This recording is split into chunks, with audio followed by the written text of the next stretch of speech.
Bonjour à tous. Aujourd'hui, on va vous faire une nouvelle podcast portant sur un sujet assez, pas forcément tendancieux, mais je dirais assez difficile à aborder. Et c'est justement la manière de noter des matchs, la notation des matchs, un peu tout le débat qui a été fait dessus. Je sais pas combien de temps va durer la podcast, donc je vous conseille de voir si ça fait 22 minutes de vous barrer tout de suite. Ou dans ce cas, de faire un petit jeu amusant, c'est-à-dire que pendant toute la podcast, prenez une bouteille d'alcool, l'alcool le plus fort que vous ayez, et prenez un petit verre à chaque fois que vous entendez en fait. Et si vous êtes vraiment hardcore, faites-le aussi quand vous entendez D'accord, comme ça va peut-être rendre la podcast à peu près un peu plus amusante.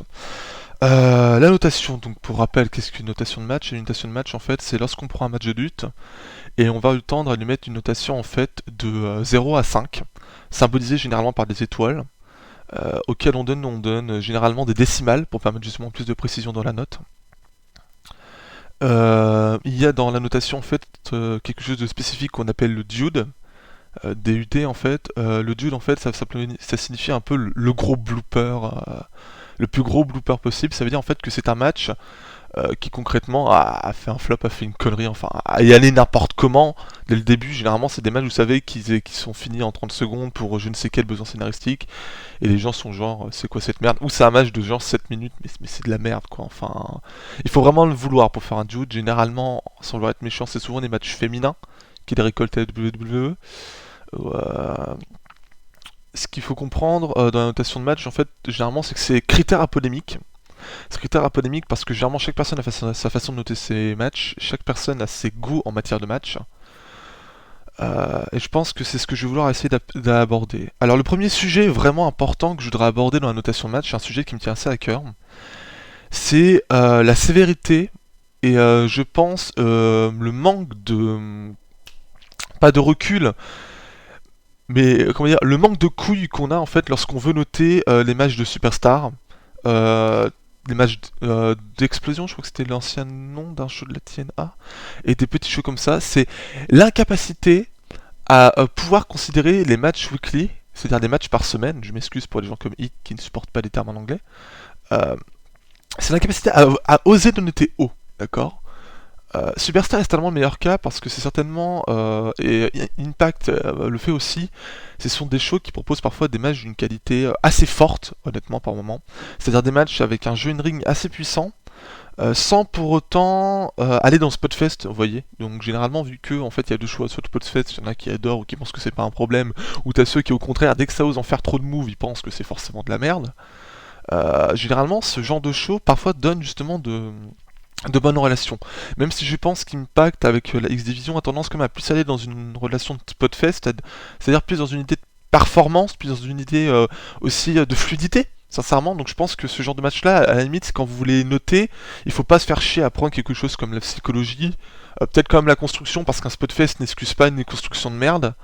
Mais je pense qu'il faut plus alors aller vraiment dans la beauté du selling. Je pense qu'un Spotfest qui a un mauvais selling, c'est un Spotfest qui s'est foiré, concrètement, d'accord. Il faut qu'un Spotfest réussisse à vendre ce qu'il veut vendre.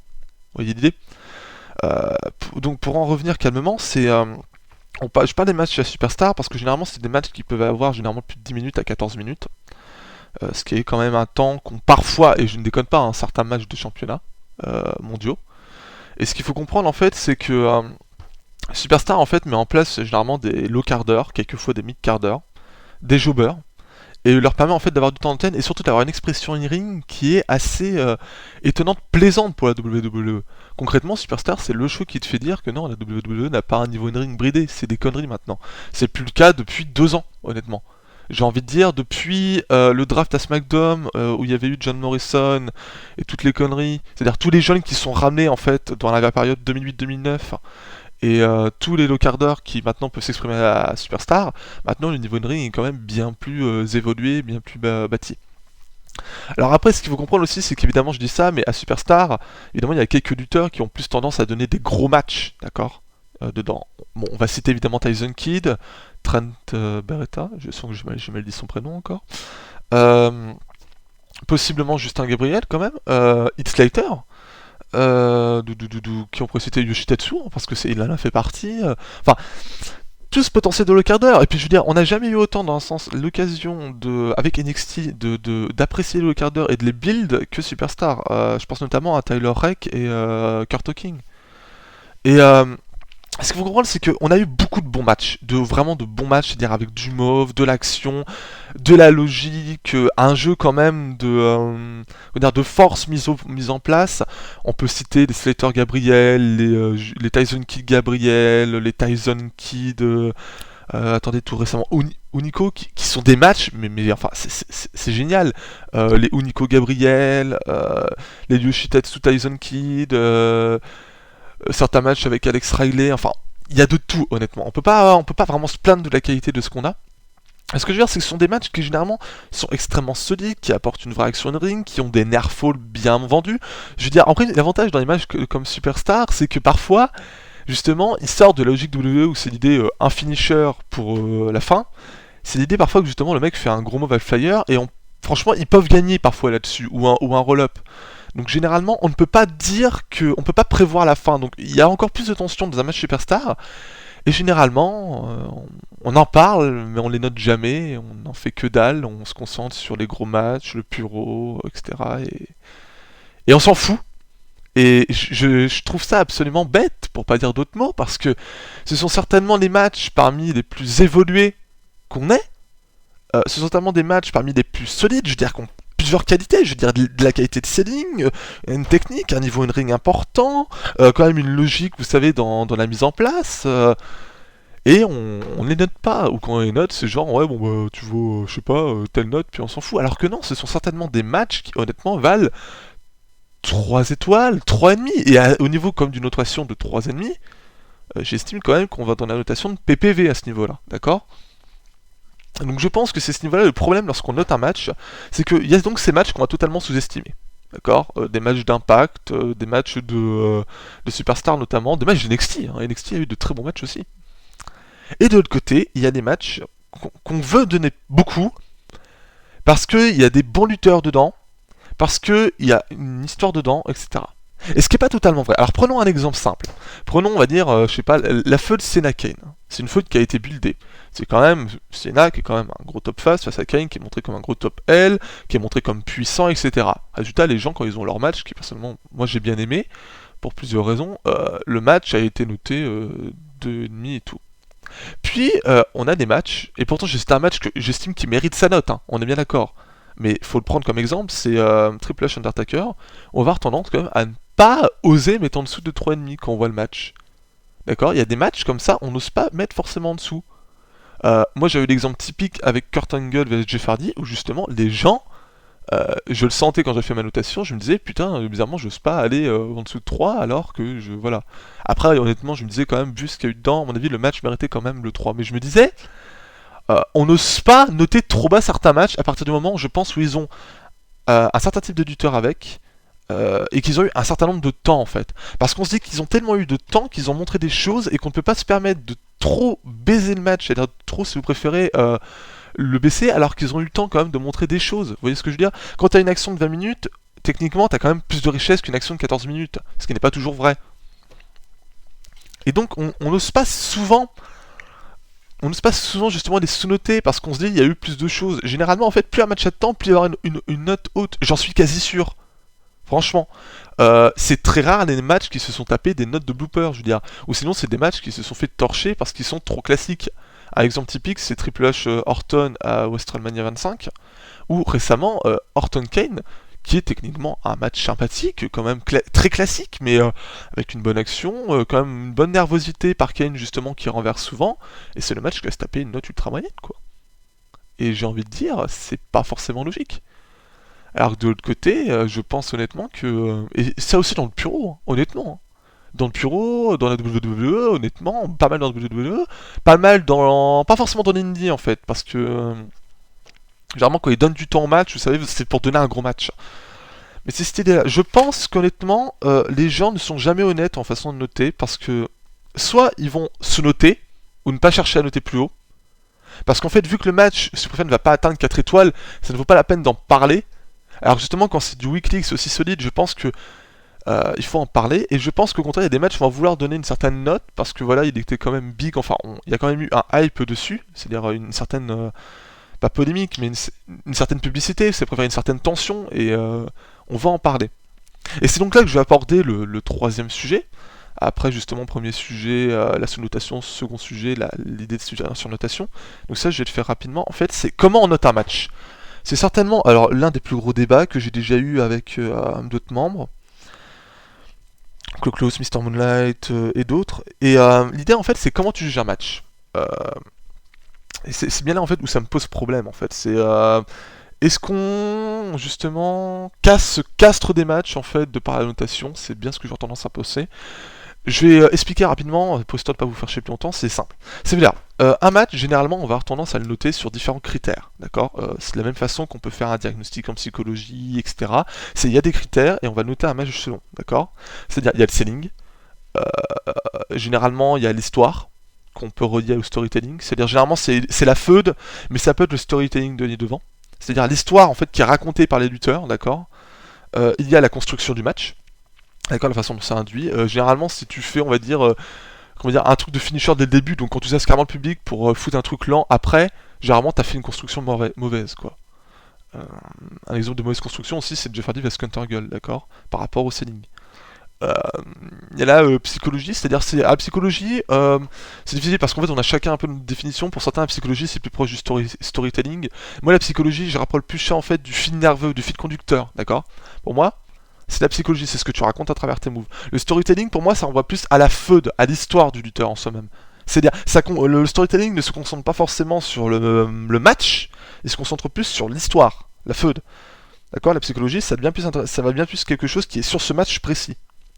Et ce que je veux dire, c'est que donc on prend nos différents critères, donc notamment le niveau in-ring, d'accord, pour ne pas oublier. Je pense que c'est les 5 critères que j'aurais tendance à prendre dedans, avec parfois, si vous faites des sous-critères dedans, quoi. Je veux dire, en fait, par exemple, je veux dire, quelqu'un qui ne donne pas un match avec beaucoup de moves, s'il donne un côté qui est très rough ou stiff, généralement, je vais donner une grosse note au niveau in-ring alors qu'il n'y a pas 36 moves. Vous voyez l'idée? C'est l'idée du Triple H vs Undertaker. Après, certains vont généralement vouloir baisser la note par rapport à certains trucs. Par exemple, la non-utilisation d'une stipulation. Un truc qui se fait souvent, que je n'approuve pas forcément, c'est on punit un match pour ce qu'il n'a pas. Alors ce que je ne trouve pas ça logique. D'accord. Pourtant je le fais, mais c'est assez difficile. Ce que je veux dire, c'est que, imaginons, vous avez un Hell in the Cell et les gens gueulent en disant ça n'a pas utilisé la cage, mais le match est très bon. Tu vas pas foutre moi à ce match parce que il n'a pas eu ça. Ce que tu ne vas pas faire, c'est que tu ne vas pas lui donner, on va dire, un 5 étoiles, parce que justement, dans un sens, il lui manque quelque chose, vous comprenez? C'est plus l'idée que ce n'est pas parce qu'il manque quelque chose que tu dois enlever des points. C'est plus parce qu'il n'y a pas quelque chose que tu ne vas pas donner de points. Je pense que c'est plus logique. Ça va être bizarre à dire, mais c'est l'idée que dans un contrôle, si vous préférez, vous n'allez pas dire tu n'as pas mis telle date ou telle auteur, je t'enlève un point, c'est tu n'as pas mis telle date ou telle auteur, donc je peux pas, je pense, te donner, et c'est important pour te donner une note maximum. Vous voyez l'idée? Je sais pas si c'est vraiment important d'un point de vue ensuite purement quantitatif, peut-être que la note est la même, vous savez qu'on vous enlevez un moins 1 ou que vous ne vous donnez pas un point, à la fin c'est pareil. Mais c'est cette idée-là. Donc j'y reviens parce que résultat je digresse et je vais vous perdre. J'espère que vous n'êtes pas bourré au fur et à mesure de cette podcast quand même. C'est simple, c'est on note un match, généralement il y a plusieurs personnes. Il y a des personnes qui veulent prendre la vision globale. La vision globale, c'est prendre forcément ces 5 critères et noter dessus. C'est ce qui fait parfois qu'on va noter très sévèrement certains matchs qui sont certainement meilleurs. Ensuite, il y a la vision spécifique où en fait on se concentre sur ce qu'a voulu montrer le match. C'est le problème de ce genre de match, c'est que généralement justement on ne se met pas assez critique, c'est bien. Hein. Pour moi global en fait, c'est-à-dire vous mettez selling, psychologie et tout, généralement le match il va taper toujours des notes faibles. Et de l'autre côté vous avez une analytique où là c'est le contraire, vous allez avoir tendance à donner un 4 à 4,5 alors que le match a justement des trucs en moins et est-ce que dans un sens ce n'est pas surnoté. Et c'est le problème de la notation, c'est comment bien noter un match. Est-ce que par exemple, on va prendre le Undertaker Triple H récemment qui était basé sur purement de la storyline, du storytelling, sur une psychologie, sur un certain selling quand même, un selling quand même qui est fort dedans, mais qui n'avait pas de haut niveau. Est-ce que dans un sens, si on prend la vision globale, on a tendance de le péter sanctionné à 4 alors que nous, si on le prend la façon dans la vision spécifique, c'est-à-dire ce que je veux dire, c'est on prend le match en lui-même et tout, dans ce qu'il a voulu donner, on donne un 4,5, hein. Et ce serait pas exagéré. En fait, l'idée, c'est que pour moi, par exemple, des personnes comme Mr. Moonlight ont tendance à trop vouloir prendre des matchs dans un point de vue global, et justement ne pas assez s'intéresser à ce qu'ils veulent donner. Et c'est ce qui fait en fait que généralement ils vont plus noter certains types de matchs, je pense notamment au Puro, qui généralement va toujours offrir une certaine tension, une certaine psychologie, avec un gros ceiling, avec un certain niveau in-ring, d'accord. En fait, ils vont rester dans une vision globale, alors que je suis sûr en fait que ils ont quand même une vision spécifique. En fait, le problème, c'est que je pense qu'on peut jamais être vraiment objectif en faisant un match. Je pense aussi, alors pour ceux qui me connaissent, je râle souvent en fait ce préféré sur Dave Meltzer, sur sa notation. Parce que c'est justement quelqu'un qui est extrêmement connu. J'estime que quand tu es connu, tu as quand même le devoir, quand tu te permets de publier tes notes, dans le sens que c'est un intérêt, de les justifier. Sinon, pour moi, tu n'es qu'une sous-merde parmi les autres qui donne son avis. Je ne vois pas pourquoi ton avis devrait être mieux estimé, d'accord. C'est le problème de Meltzer, c'est qu'il n'y a, aucune justification. Hein. C'est des conneries. Il n'y a aucune, j'ai déjà vérifié et tout, il n'y a jamais d'explication sur le pourquoi du comment. Ou sinon, quand il y a une justification sur le pourquoi du comment, la plupart des mecs d'internet, c'est ils te décrivent le match pendant 3 heures, d'accord. Tout ce qu'il y a une match, et il n'y a aucune analyse. Il n'y a aucune analyse, sincèrement. Ça, c'est un truc qu'on peut vraiment reprocher à beaucoup d'analystes américains. Donc voilà, faudrait pas non plus voir à surestimer. Et ce que je veux dire, c'est, à la fin, est-ce que, dans un sens, des matchs qui sont bons, qui sont équilibrés et tout, on n'a pas tendance à les castrer parce que justement, parfois, il leur manque de feu derrière et tout. Est-ce que il faut parfois pas hésiter à remonter des matchs parce que dans un sens on y oublie alors qu'ils ont donné vraiment une bonne job un bon moment. Est-ce qu'on peut donner des très bonnes notes jusqu'à des matchs qui se veulent historiques? Est-ce que dans un sens pour avoir au-dessus d'un 4 étoiles qui généralement à partir du moment où tu es dans l'excellence, c'est dans un très bon match, c'est forcément très bon en fait. Est-ce qu'à partir de là tu dois forcément, je pense, excusez-moi je m'y perds un peu. Voilà, excusez, c'est pour dire, est-ce que dans un 4 match, je veux forcément être un match historique avec un gros building et tout, ou est-ce qu'on peut se permettre d'un peu lâcher la notation, d'aller dans quelque chose peut-être de plus flexible, mais aussi quand même de plus ouvert dans sa vision? C'est ce que je me pose honnêtement comme question. Alors que dans d'autres côtés, je sais pas comment vous expliquer ça de façon plus claire, mais d'un autre côté, dès qu'un match est suffisamment big et tout, on va vouloir le noter haut. Il y a des matchs en fait qui, comme on dit, c'est très marrant, c'est ce que disait un peu Chris Jericho en parlant de Senarok. Si c'est pas vraiment vérifié, mais c'est l'idée, c'est que il y a des matchs, de pas leur affiche de parce qu'ils sont forcément, c'est prédestinés à être ouverts aux 5 étoiles, alors que les matchs de Superstars sont au mieux à être destinés aux 3,5. D'accord? Mais est-ce qu'à la fin, on ne punit pas des matchs qui sont pourtant à la fin tout aussi équilibrés et bons que les autres, sous prétexte qu'ils n'ont pas de feu alors qu'on leur a pas donné l'occasion? Et est-ce que dans un sens, on ne permet pas toujours de, dans un sens, alors je vais être très méchant, hein, mais de toujours sucer l'idée, toujours l'idée de talent. C'est-à-dire, c'est que dans un sens, quand t'as Cena vs Punk, on va toujours vouloir être prêt quand même à donner vers le 5, enfin dans le 5 dans le sens une notation forte. Le Puro c'est pareil, l'Indy c'est pareil, c'est ça que je veux dire. C'est des matchs qu'on va toujours vouloir bien évaluer, bien dire, ah toi voilà, toi t'as le droit soudainement d'être à une notation forte. C'est génial, je veux dire. Concrètement, t'as qu'à avoir, je vais être bâtard, mais t'as juste à avoir une putain de tête de Jap, à faire un peu de kick-stiff, de faire 2-3 moves port, et puis faire Fighting Spirit, puis aller une petite psychologie, un truc qui se fait dans tous les matchs, hein, faut pas se foutre de ma gueule. Quelqu'un qui travaille la jambe d'un autre, on le voit partout, hein, donc faut pas me dire soudainement que c'est quelque chose d'innovant ou de magnifique. Et ces matchs-là, voilà, en jeu de bâtard, se tapent des trucs magnifiques pendant... ils ont duré 30 minutes, voilà, tu te tapes 4,5, hein. Ça se trouve, il le mérite, c'est pas la question, mais voilà. Et toi, bah t'as fait un très bon match, très équilibré, t'as donné de la bonne tension et tout, mais... Et encore, l'argument du temps, je pourrais le comprendre, mais non, non, non, tu restes à 3 parce que voilà, t'es que Tyson Kidd vs Heath Slater. Enfin, voilà, tu n'es que ça. J'ai envie de dire, c'est quoi ces conneries? D'accord. À la fin, je suis désolé, hein. D'accord, il y a une façon de feud derrière qui rajoute une tension, qui rajoute de l'envie. D'accord. Mais si on prend ça d'un point de vue purement froid et objectif, concrètement, un mec qui fout une close the line parce que oulala, dans ma feud, t'as été trop méchant que moi, et un mec qui fout une close the line dans un match compétitif, concrètement, il faut la même chose, hein. Après, on juge sur le selling. D'accord. On peut pas non plus forcément dire on s'est imprégné de la feud et tout, et dire zou, on va te foutre une bonne note, alors que des mecs qui donnent un très bon match qui est quasiment similaire, mais c'est peut-être qu'il n'y a pas de feud, on doit le baiser, vous comprenez ce que je veux dire? Ce que je veux dire, c'est pas parce qu'il n'y a pas de background que le match est forcément mauvais. Le background, c'est un plus qui permet à un match d'aller plus loin dans l'excellence. C'est pas une putain d'obligation, et c'est ce que je ressens dans nos notations.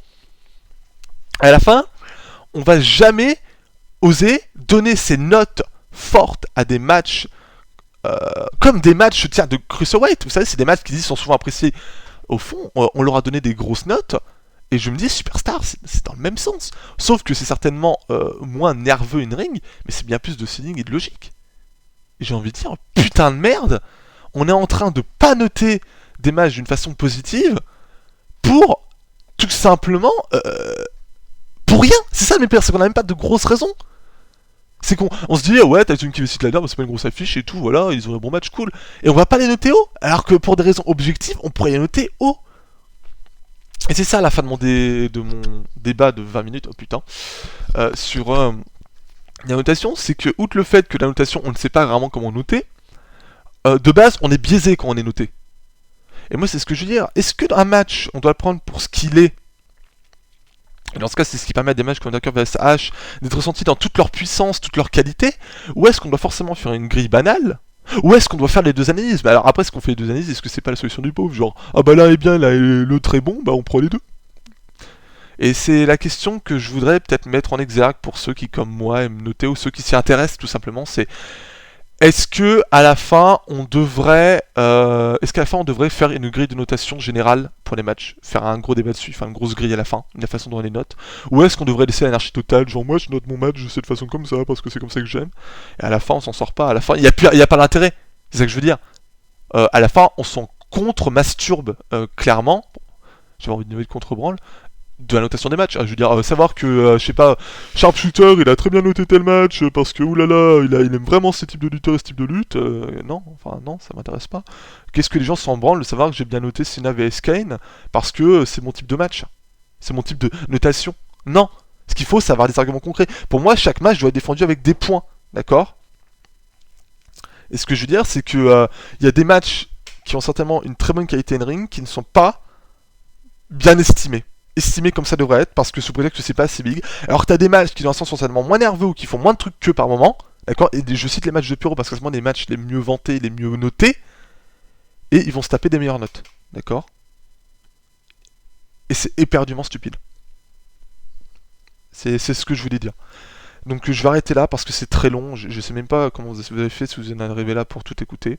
J'espère que ça vous a plu, j'espère que vous êtes tout à fait bourré maintenant. Et j'espère que le débat vous a à peu près plu.